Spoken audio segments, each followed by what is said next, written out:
Hi, my name is Tina Cummins. Good morning and welcome. Um, I'd like to discuss a little bit more about Summer Wells' case. Um, Before we get into that, I'd like to give more of an introduction to Belinda Powers. Belinda is one of the most incredible people I know. She's a good friend of mine, and we've been working together, like I said, on and off for 10, 11 years. Um, Sadly, Belinda's daughter went missing. Um, and after her daughter was recovered, tragically, she had lost her.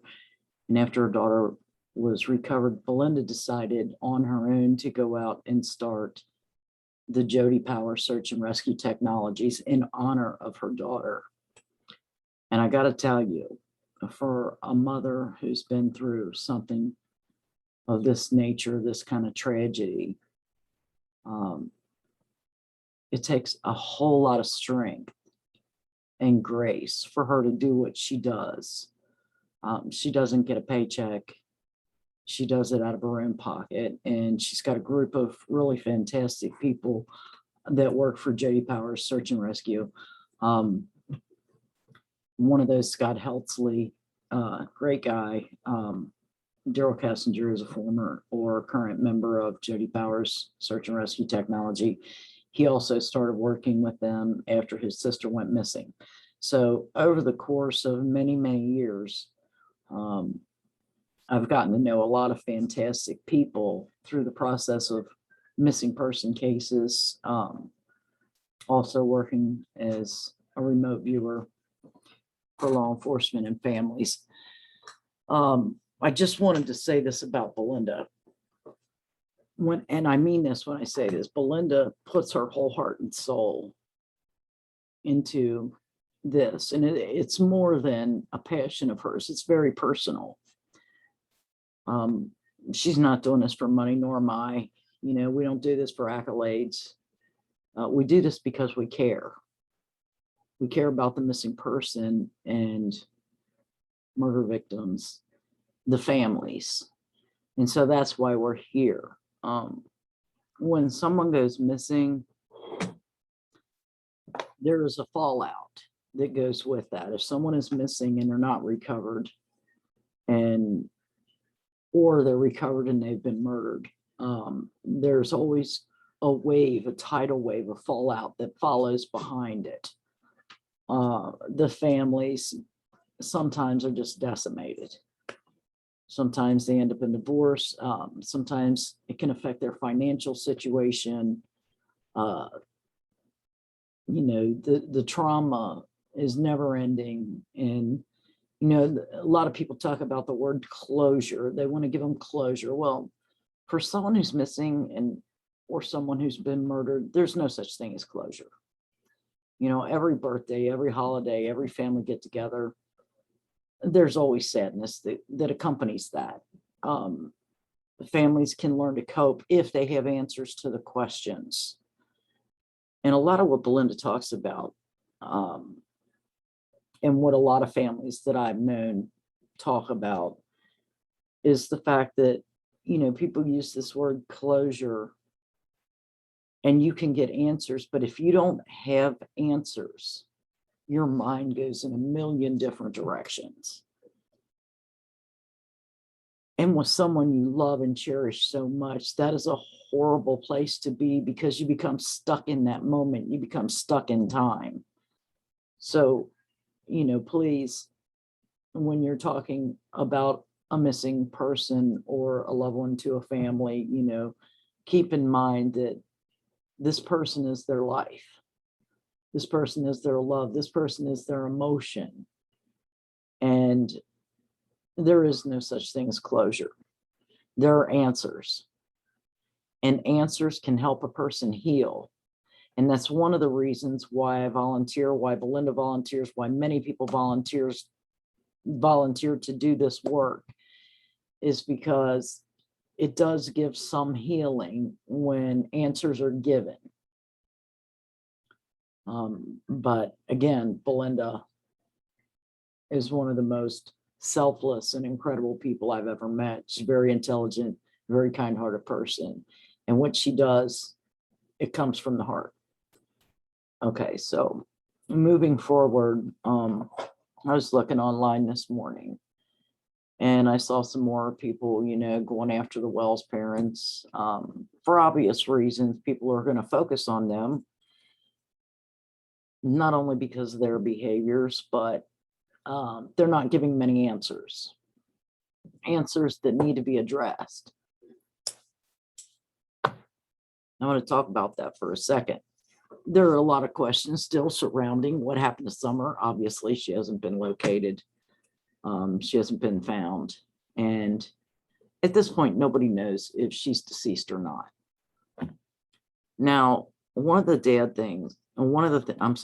things Dad said in his initial interview, which they were talking about this morning, is that he said Summer was gone. He knew she was gone. He knew she was taken from the property. And interestingly enough, Hunter said that he had overheard a conversation at lunchtime that Don had called Candace and told her to be careful that there was a child predator roaming the property. And you have to ask yourself, why would a child predator be on the property? So that's an alarm there. Now, that doesn't put me as suspicious as Dad as far as calling Candace and saying, hey, look, watch out for the kids. But you've got her boys at home, Summer with them. And, perhaps in that conversation, he was telling her, look, you need to get home because this person's there. Now you have to ask yourself, why would a person of such character be there?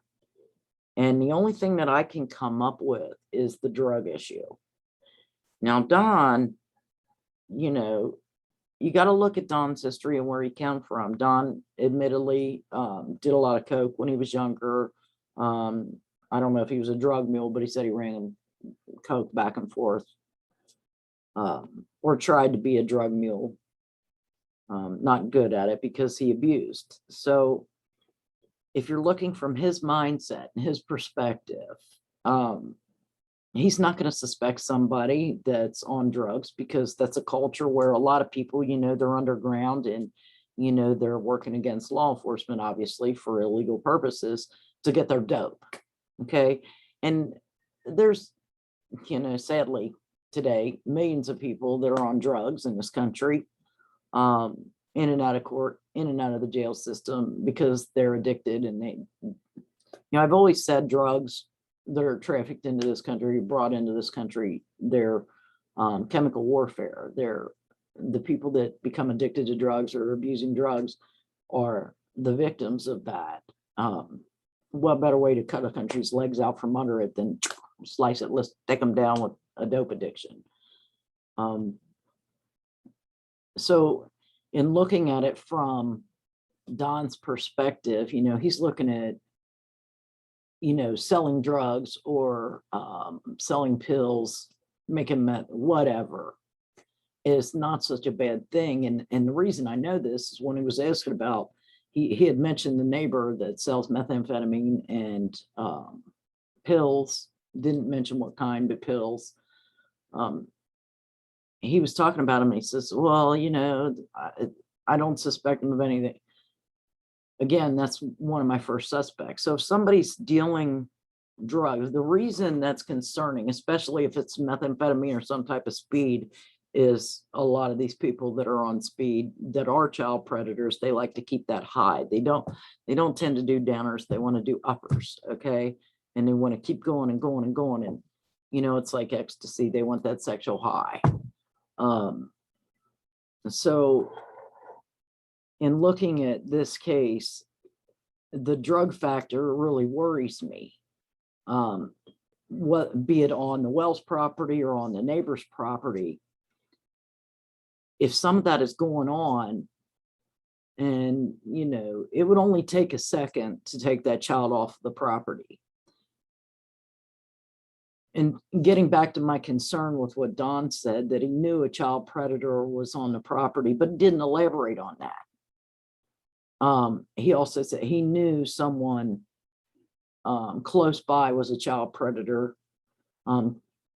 He wished that they could get a search warrant. So there's things that he alluded to that are alarming to me. And perhaps that's why he said he knew she was taken from the property. Now, a lot of people are saying, oh, well, you know, they think that's an alibi or whatever. Listen, okay. I know that their behaviors, the parents' behavior has not been completely open with the public. And I think that's a mistake. But in looking at the way they've been treated, you know, look at their past. People are they're going to judge, especially when a child goes missing. They're going to judge. And it makes Candace and Don look really bad if there was some kind of drug involvement that they were aware of, especially since he has a history of it in his past. And, you know, he stole vehicles, and it's concerning to me that he didn't consider that neighbor as a threat. And I'll suspend that point. So when it comes to your children, let me just say this. I don't want to judge the Wells family. I'm not gonna lay my opinion out there on what I think of them or anything like that. Whether or not I think they're guilty, but this is a 5-year-old child that's gone missing, and she is the priority. And I'm not gonna try to chop up their family or Summer's family to try to get to her. But I would say this to Candace and Don, you know, you need to be more open if you're gonna, so people can move on past all these questions and get to what's really going on here. As far as Summer goes, you know, if you want to help Summer, really, you need to be out sharing her poster, sharing her picture, repeatedly sharing it on social media, looking, searching your property.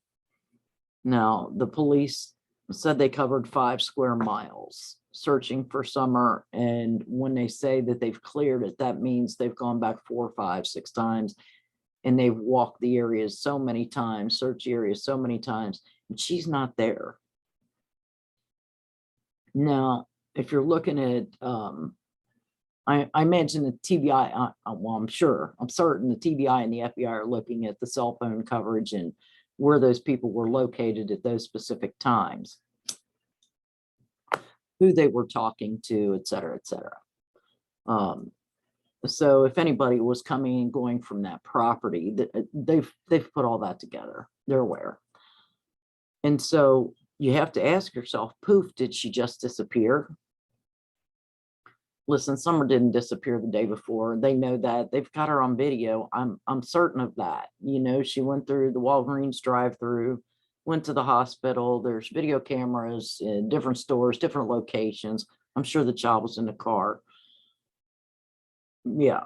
And it would take a lot of people to conspire for that to happen, including Hunter and Allie, if she went missing the day before. So we can rule that out. And on the day of, after they left the swimming hole, a lot of people say that, you know, they think she was a victim of dry drowning.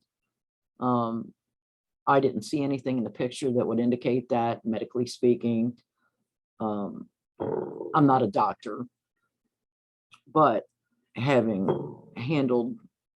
been a nurse and dealt with many deceased people, I didn't notice anything that specifically noted that. Now, she was wearing fall clothes, and that is a little alarming considering that was the outfit that was chosen for her first day of school. Demographically speaking, if you're looking at a mother, you know, mothers tend to choose something that is meaningful to the child to go with them. If it's a deceased child, if there's an accident, they want to hide it, they want to cover it up. They'll generally wrap a child in a blanket or put on a favorite outfit, take a favorite toy, and put that with the child wherever they lay their remains, as a means of comfort for themselves and in their minds for the child. Now, I don't know if that happened here with Candace or not, but you know, the mention of her having that long sleeve summer outfit on that was meant for the beginning of the school year is a little alarming. Perhaps that's all they had clean, who knows? Um, but Candace and Don are insisting that someone took Summer off of the property. And with the statements that Don and Candace have made, I have to wonder if that's true. Do they know something that they're not telling the public? Do they know something that they were told not to say? And then you have, you know, TBI and FBI putting out this red Toyota Tacoma with a ladder X and a white truck that's been seen in and out of Rogersville. Now, more recently, you had a gentleman, I wouldn't say gentleman, you had a guy arrested. You had a man arrested who attempted to abduct a 12-year-old boy or 11 or 12-year-old boy in the area. So let me look at his name. Let me see if I can find his name real quick. It'll just take me a second.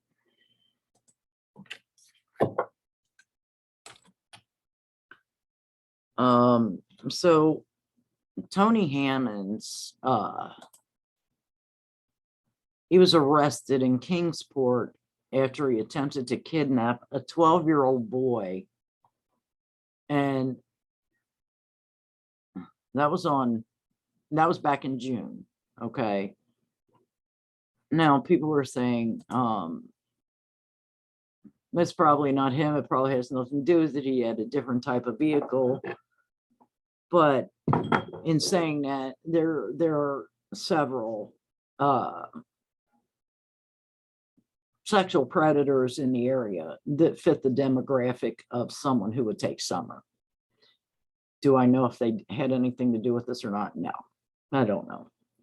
But, you know, a violent sexual predator is a good possibility, especially if there's meth selling going on. And, you know, but getting back to Don's statement, I have to ask myself, you know, why specifically would he insist that she's gone and that a child predator was on the property and someone took her? You know, first at lunch, he's talking about a child predator. And then later in the day, you know, was someone staying on the property? That's a good question to ask, you know, or was someone staying with a neighbor that he didn't trust? Was someone coming to purchase drugs from the neighbor or from the property that, you know, he was aware of? But apparently there was something that made him think these things and say these things. And Don's not answering that question because frankly, nobody has asked. I think that social media groups are asking the wrong questions. I also think that Don and Candace are, you know, they know that, you know, they're not supposed to be back there drinking and smoking weed and everything with their kids there. And so there's a fear that they're going to lose their other kids. And in fact, they've already been taken out of the home. Grandma seems to have left.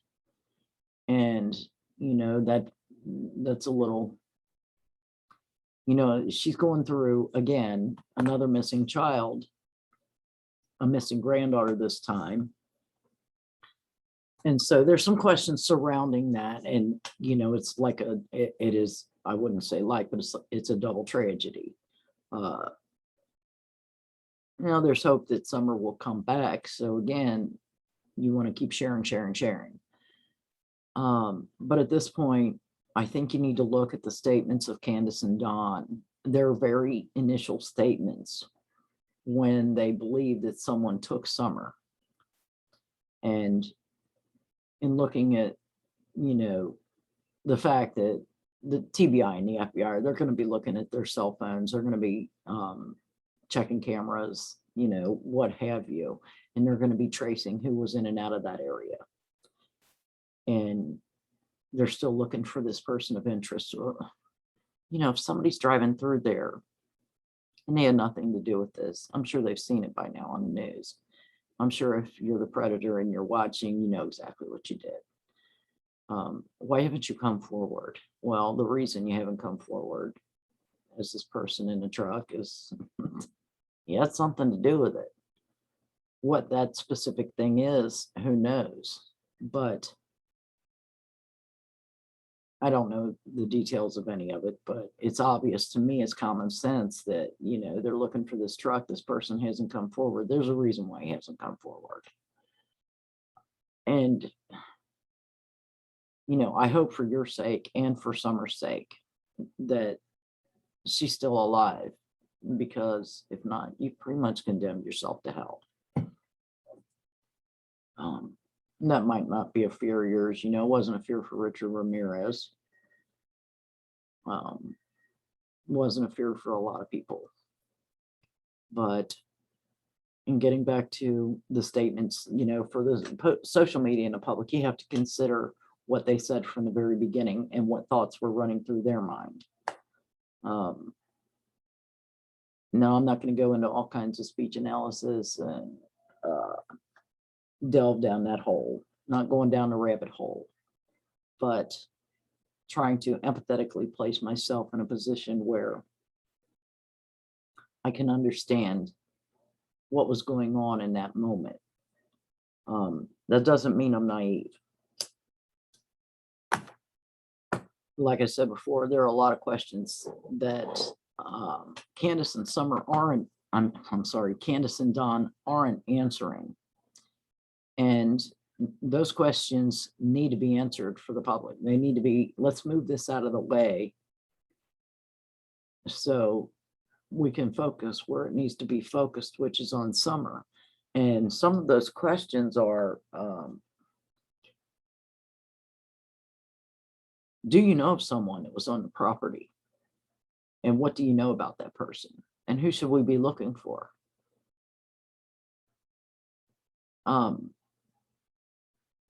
They've alluded to the media that they don't know who owned the red truck. Candace, that was the first she'd heard of it. I don't know if that's true or not. Maybe somebody told them not to mention it. Maybe somebody told them not to say how they knew him. Maybe they don't know him. I'm not aware of that. But I think it needs to be said that the longer you wait to answer these questions, it harms the case. It harms Summer's case. So I'm going to invite you here. I'm not judging you. I'm not judging your drug past. I'm not judging your history with your family. This is about Summer. I'm not going to backdoor you. Keeping it real. Welcome if you want to come here. We're here for Summer because, again, this isn't about making money. This is about a missing child. And the focus needs to stay on Summer. So if you're interested in answering those hard questions, look me up. I'll be happy to help with that. Anyway, that's all for today. I thank you for tuning in, and I hope I see you again. Take care.